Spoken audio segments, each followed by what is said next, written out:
Welcome back sa Free Thinking Pinoy Channel. Sa video na ito, mapapanood nyo ang 8 nakakaiyak at makaantig damdaming eksena ng mga tao na nagpaalam sa kanilang alagang aso. Simulan natin ang kwentuhan sa batang iyak ng iyak dahil namatay ang kanyang aso. Nangyari ito sa probinsya ng Cebu at ang bata sa video ay si John Axel. Ayon sa mga saksi, nasagasaan raw ng rumaragasang truck ang aso, bagay na ikinalungkot ng batang si Axel.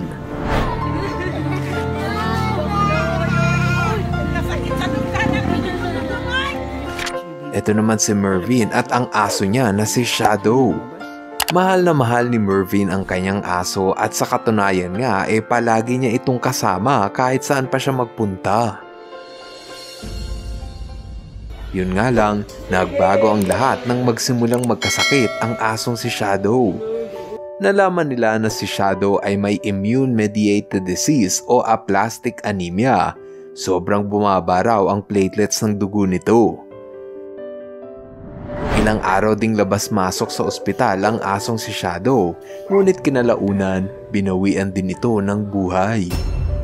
Ayon kay Mervin, miyembro ng pamilya ang trato niya kay Shadow, kaya gano'n na lang kasakit ang pagkawala ng kanyang aso.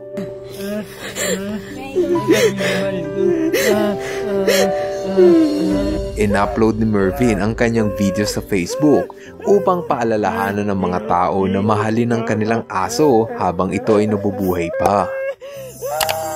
Sa huli, inilibing si Shadow sa sementeryo at dito nagtapos ang kanilang matamis na pamamaalam.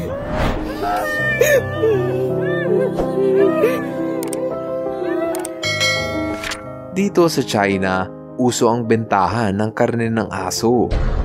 Libu-libong aso ang kinukolekta ng mga tao rito para ibenta ang laman loob sa palengke. Ang iba, ginawa na itong negosyo at sila na mismo ang nagbebenta ng kanilang alagang aso para pagkakitaan.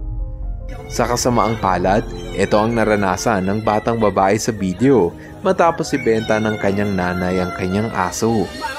Kitang-kita ang paghihinagpis ng batang babae dahil alam niya na kakarnihin ang kanyang alagang aso. Sinubukan pang ibalik ng bata ang pera upang bawiin ang kanyang aso, ngunit ayaw pumayag ng tindero at ng kanyang nanay.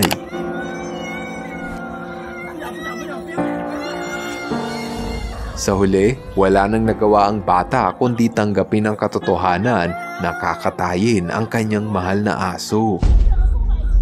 Ito rin ang isa pang bata na hindi mapigilan ng pag-iyak dahil binenta ng kanyang magulang ang kanyang aso para katayin. Pinalaki niya ang aso na ito simula ng tuta pa lamang, ngunit ang kanyang pamilya ay nangangailangan ng pera. Kaya nagdesisyon ng kanyang magulang na ibenta ang kanyang aso sa lalaking nangangatay ng aso. Sobra-sobra ang pagmamakaawa ng bata para ibalik sa kanya ang aso, ngunit ayaw siyang pakinggan ng taong bumili sa kanyang aso.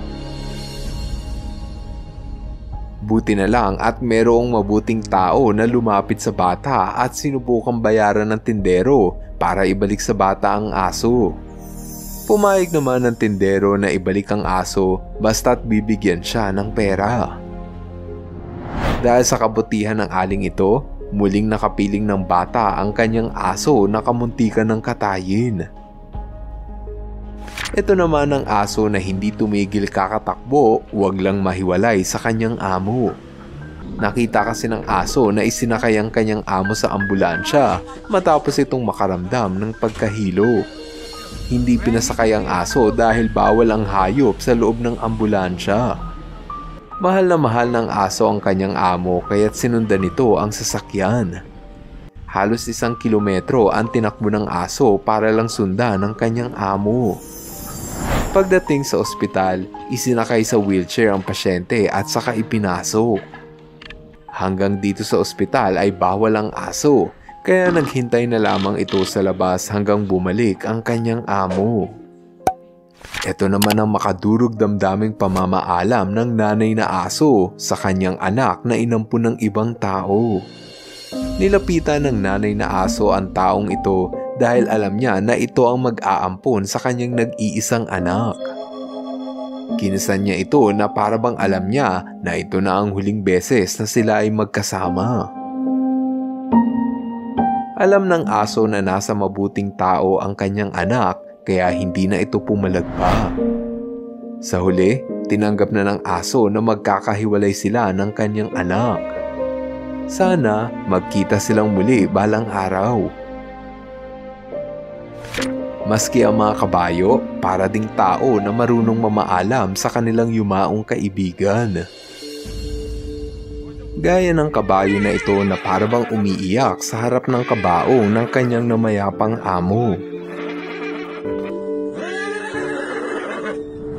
Hanggang sa prosesyon ay sumama pa rin ang kabayo.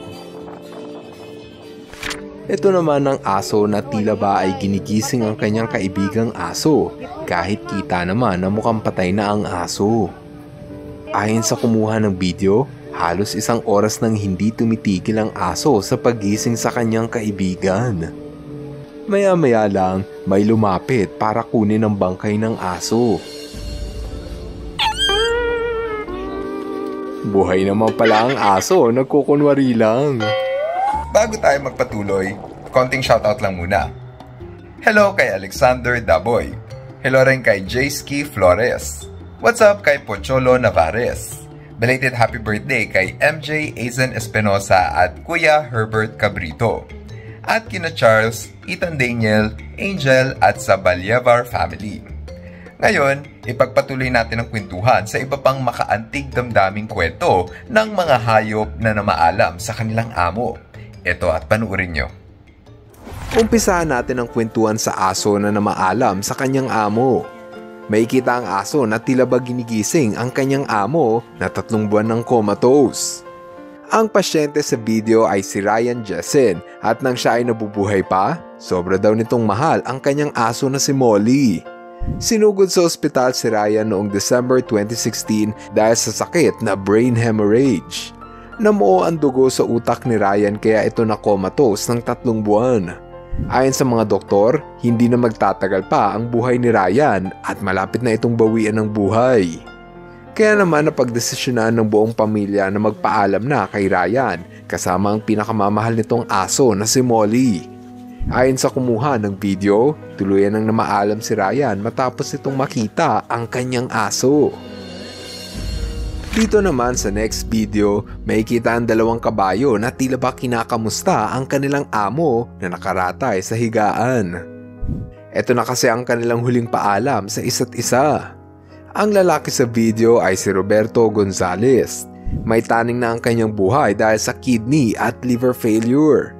Napag-alaman ni Roberto na malapit na siyang bawian ng buhay, kaya ito ang kanyang huling kahilingan. Yan ay ang muling makasama ang kanyang 2 pinakamamahal na kabayo na si Sugar at Ringo. Agad namang lumapit ang mga kabayo na parabang kinakamusta nito ang kanilang amo. Nakakalungkot isipin, ngunit ito na ang huling beses na makakapiling ni Roberto ang kanyang mga kabayo. Kinabukasan, tuluyan ng binawian ng buhay si Roberto. Gayunpaman, nakasama niya ang kanyang mga mahal sa buhay sa huling sandali. Ang susunod na video ay ang lalaking lumabas pa ng ospital, makita lang mga giraffe sa Rotterdam Zoo. Ang lalaki sa video ay si Mario Healy na malapit ng bawian ng buhay dahil sa sakit na cancer. Dahil dyan, pinagbigyan ng mga doktor ang kanyang munting kahilingan. Yan ay ang muling masilayan ang kanyang mga alagang giraffe na siya pa mismo ang nagpalaki sa loob ng 25 taon. Si Mario kasi ay dating zookeeper sa Rotterdam Zoo at ang mga giraffe na ito ang pinakamalapit sa kanyang puso. Agad na lumapit ang pamilya ng giraffe kay Mario na parabang nagpapaalam na sila sa isa't isa. Maski ang mga parot ay marunong ding magpaalam sa taong nag-alaga sa kanila. Dito sa next video, may ikilala mo ang parot na ayaw umalis sa tabi ng kanyang amo. Ayon sa mga doktor, malapit ng bawian ng buhay ang matandang babae. Noong malakas pa ito, inaalagaan niya ang parot sa loob ng 25 taon. Pinakain niya ito at tinrato na parang tunay na anak. Kaya naman ngayong malapit nang mamatay ang kanyang amo, ibinuhos na ng parot ang kanyang pagmamahal. Can you say hi to Sinbad? He's right there on your chest. He needs to hear that I love you one last time. Sa pagpanaw ng matandang babae, siguradong naging masaya ito sa piling ng ibon na nagmahal sa kanya ng tapat. Ito na ata ang pinakamakadurog damdaming pamamaalam ng aso sa kanyang namayapang kaibigan. Ang lalaki sa loob ng kabaong ay si James Miller, isang magiting na sundalong namatay sa giyera. Noong nabubuhay pa ito, mahal na mahal niya ang kanyang aso na German Shepherd. Kaya naman sa huling araw ng kanyang burol, sinigurado ng aso na ipakita sa buong mundo kung gaano niya kamahal ang kanyang amo. Maraming beses nang napatunayan ang katapatan ng mga aso, kaya sila ang tinawag na man's best friend. Pero, pambihira ang istorya ng aso na si Buboy matapos nitong hindi umalis sa tabi ng kanyang amo hanggang sa kahuli-huling sandali. Noong nabubuhay pa si Mang Sermelo Marcelo, hindi raw umaalis sa kanyang tabi ang aso na si Buboy. Kung nasaan man si Mang Marcelo, asahan mong palagi niyang kasama ang kanyang aso. Ngunit sa pagpanaw ni Mang Marcelo nitong 2018, naiwanang mag-isa si Buboy na sobrang nangungulila sa kanyang amo. Agad namang dinala sa burol si Buboy at ito ang eksena na dumurog sa puso ng mga nakasaksi. Ang aso agad na dumiretso sa kabaong upang masilayan ang kanyang amo. Kitang-kita pa nga na parang nangingilid ang luha sa kanyang mga mata. Sino mag-aakala na parating tao ang mga hayop kung makidalamhati? Pangkaraniwan lang ang tingin ng iba sa mga aso, lalo na sa mga hindi mahilig mag-alaga ng anumang uri ng hayop. Palagay nila, ang tanging papel ng mga aso ay tigabantay ng kanilang bahay, property o tigapagtaboy ng mga trespassers. Subalit ang iba ay tinuring silang bahagi ng pamilya na kung alagaan ay daig pa ang tunay na anak. Bagay na hindi maiintindihan ng mga hindi animal lover. Ganito kasi ang naramdaman ng isang bata matapos masagasaan ng L300 van ang kanyang pinakamamahal na aso sa Tagbaya, Ibahay, Aklan. Sa video na kuha ng concerned citizen, makikita ang isang batang lalaki na humahagulgol sa iyak habang akay-akay niya ang aso na wala ng buhay. Ayon sa mga saksi, mabilis ang takbo ng van nang tumawid ang aso kaya nabundol at hindi nakaligtas. Sa ganitong pagkakataon, walang magagawa ang bata kundi ang umiyak. Pinakaapektado sa pagkamatay ng alagang hayop ay ang mga bata. Hindi pa kasi naiintindihan ng mga bata na ang pagkamatay ay parte lamang ng ating buhay. Gaya sa video na pinost sa YouTube channel na Team Soyum, mapapanood ang paghihinagpis ng magkakapatid sa pagkamatay ng kanilang alagang pusa. Nahihirapan tanggapin ng mga bata ang pagkamatay ng kanilang fur baby. Maswerte ang naging buhay ng pusa na ito dahil sa dami ng tao na nagmamahal sa kanya at nagdadalamhati sa kanyang pagkamatay kahit na siya pa ay isa lamang hamak na pusa. Dito sa next video, mapapanood mo ang nakakaiyak na pamamaalam ng babae sa kanyang alagang aso. Kinailangan niya na ipa-euthanized o mercy killing ang kanyang aso dahil sa malubhan nitong karamdaman. Ayon sa veterinaryo na sumuri sa aso, mas makakabuti kung i-euthanize ang aso para hindi na ito mas lalong maghirap. Nang handa na ang lahat, saka na tinurok ang kemikal na pentobarbital na siyang papatay sa aso. Wala pang isang minuto, tumalab na agad ang gamot.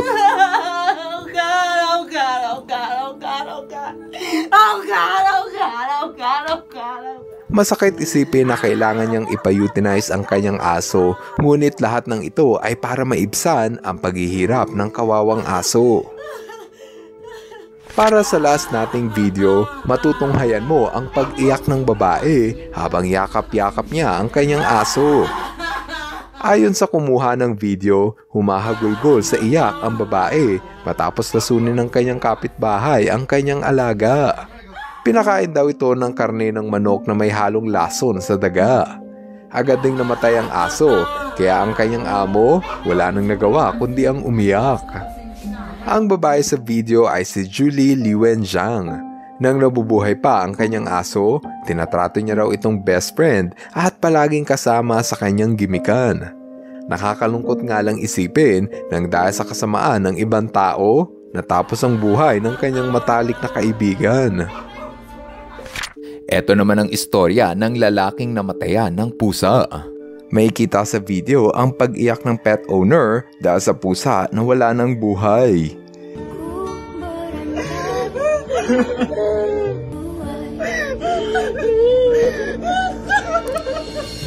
Agad silang sumakay ng sasakyan upang dalhin sa veterinaryo ang pusa.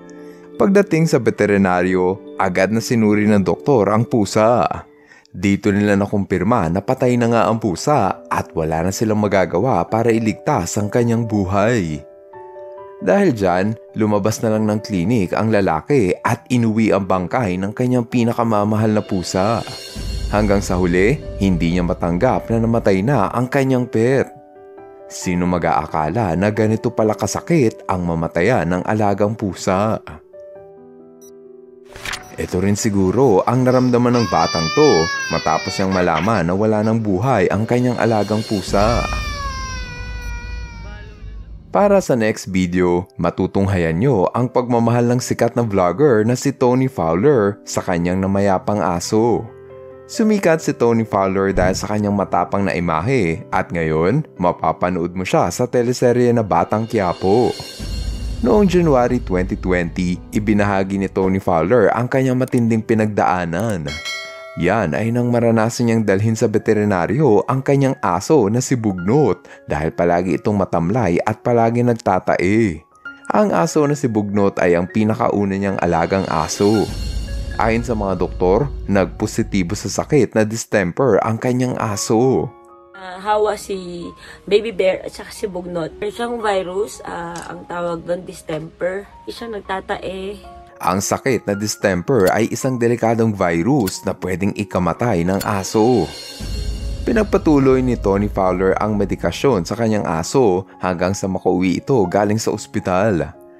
Nakadextrose pa nga ito at todo alaga ang lahat. Ngunit nang sumapit ang madaling araw, nagpanik ang lahat dahil nakitang hindi na gumagalaw ang aso na si Bugnot. Kahit ilang beses nila itong yugyugin, hindi nagre-response ang aso. Isig ko, baby ko! Baby ko, isig ko! Isig ko! Sinubukan pa nila itong i-CPR para tulungang makahinga si Bugnot. Kahit anong subok nila ay mukhang wala na talagang pag-asa na mabuhay ang aso. Sa huli, tuluyan na nga sumuko ang aso at binawian na ito ng buhay. Kitang-kita ang paghihinagpis ni Tony Fowler sa kanyang namayapang aso. Sobrang mahal. Mahal na mahal. Sobrang mahal. Ayon kay Tony, parang na ring anak ang trato niya kay Bugnot. Nang natanggap na ni Tony na wala na nga ang kanyang aso, nilagay niya ito sa cooler para dalhin sa huling hantungan.